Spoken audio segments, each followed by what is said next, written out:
Bien, ayer estuvimos viendo, hablábamos de lo que era la representación de las redes y veíamos que había dos formas básicas para representar nuestras redes de comunicaciones de forma simbólica y decíamos que había una representación que era para redes, la red lógica, es decir, qué depende de qué necesitamos, qué tipo de elementos de red necesitamos, switches, routers, ¿no? Mis equipos terminales, y luego una representación física que sería cómo van a ir representando la red, o sea, dónde van a ir físicamente cada una de las canalizaciones, dónde van a estar localizados los elementos de red, ¿no?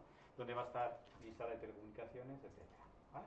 Entonces es fundamental conocer bien las dos formas de representación, la representación lógica y la representación física. Bien, hoy de lo que vamos a hablar es de cómo elegir los medios de comunicación más adecuados para cada uno de los, digamos, de los elementos de red, tanto en el subsistema horizontal como en el subsistema vertical, como en el subsistema de campus. Recordad que el sistema horizontal era todo lo que es a nivel de planta, es decir, todo lo que es mis equipos, mis comunicaciones dentro de la planta, el distribuidor de planta, ¿vale? Los puntos de consolidación, todo eso era el sistema o subsistema horizontal. Bien, primero, nos dice aquí qué es lo que hay que tener en cuenta para elegir un medio de comunicación u otro. Ya sabéis que los medios de comunicación al fin y al cabo son cable de par trenzado, ¿qué más tenemos?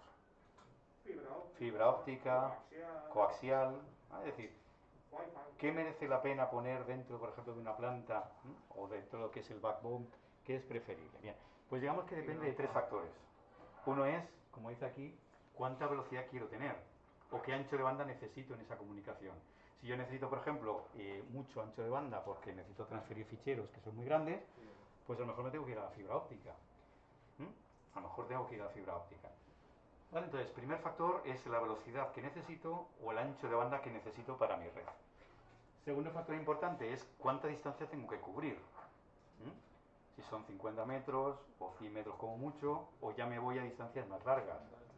Recordáis que si tenemos un cable de par trenzado, ¿cuánto es el máximo que puedo llegar con un cable sin repetidores o 50 sin...? metros. No, no, 100 metros.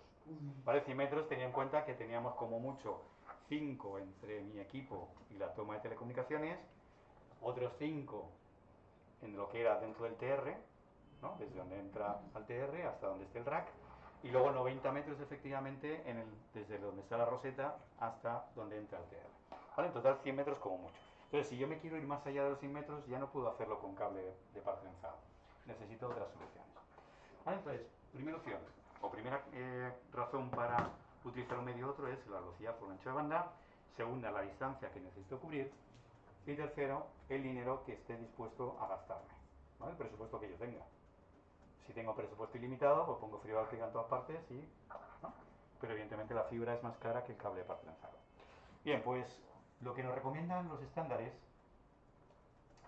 es que para el subsistema horizontal, es decir, para una planta, en principio, tanto para la red de datos como para la red de voz, ¿vale? Es decir, para telefonía, lo ideal es el cable de par trenzado. ¿Vale? Es decir, por el coste que tiene, por la capacidad que tiene, por la velocidad que permite, es suficientemente bueno el cable de par trenzado. Dice, hombre, existen diversas calidades de cable de par trenzado. Ya sabemos que dependiendo de la categoría del cable, no es lo mismo tener un cable de categoría 5 o de 5E o 6 o 6A o 7. ¿Vale? Recordáis que cada uno de ellos tiene una velocidad distinta y tiene características distintas. Claro. 5E, por ejemplo, que es fase Ethernet permite 100 megabits por segundo, que es lo que pone por aquí. ¿Vale? Fase Ethernet te permite 100 megabits por segundo. Si ya te vas a categoría 6 ya tenemos 1 gigabit por segundo, que es lo que tenemos aquí en clase. Categoría 6, 1 gigabit por segundo. Si nos vamos a categoría 6A, ya estamos con 10 gigabit de Ethernet, que permite 10 gigabit por segundo. ¿Vale? Entonces, depende de la categoría de cable que yo utilice, tendré mejores prestaciones. Entonces el 7, 7, 40. como dice aquí, también es 10 gigabit de Ethernet. Vale, estos son estándares ya un poquito más modernos. Aquí me parece que está categoría 8. Bueno, el 7A es el 40, ¿no? No sé si el 7A o si es el 8 ya el 40, ¿eh? No estoy seguro, eso tendría que mirar, porque no me acuerdo. Bien, dice, hombre, también depende si dentro de mis instalaciones tengo, por ejemplo, zonas donde hay mucho ruido, donde hay, ¿no?, ruido eléctrico, podríamos decir. Por ejemplo, que haya maquinaria pesada. Entonces, en ese caso, a lo mejor me tengo que ir a variantes apantalladas, como dice aquí. Es decir, recordáis que había cables que eran apantallados, ¿no? Que tenían apantallamiento o bien de todo el cable o bien de parejas de cablecillos, ¿no? De los pares de cables. Y también de los conectores también podían ser apantallados o sin apantallar. Y dice, hombre, si lo que necesitas es mucho ancho de banda o hay mucho ruido eléctrico, nos iríamos ya a soluciones de fibra óptica. ¿Vale? Pero lo habitual, lo más común para el sistema horizontal es cable de par trenzado. Y tanto para voz como para datos. En el subsistema vertical, es decir, lo que es el backbone, lo que es la bajada, ahí depende, por ejemplo, de la distancia que tengamos que cubrir. Pero en muchos casos, por ejemplo, para la red de datos es suficiente también con cable de par trenzado. Lo mismo, si necesitamos ya un ancho de banda suficientemente elevado, entonces ya pasamos a fibra óptica, ¿vale? Para lo que es el cableado vertical. Eso para datos, pero para voz es común utilizar una cosa que no hemos visto hasta ahora, que es lo que se llama cable multipar, que es este que veis por aquí, ¿vale? Este cable que veis aquí a la derecha, que es un cable que se utiliza para redes de voz, no de datos, sino de voz, es decir, para teléfono, telefonía. Y son cables que tienen 25 pares de cablecillos, cada uno que sirve para una conversación distinta, es decir, para tener hasta 25 conversaciones simultáneas, ¿vale? Entonces, para ese cableado vertical, para la red de voz, se suele utilizar este cable multipar.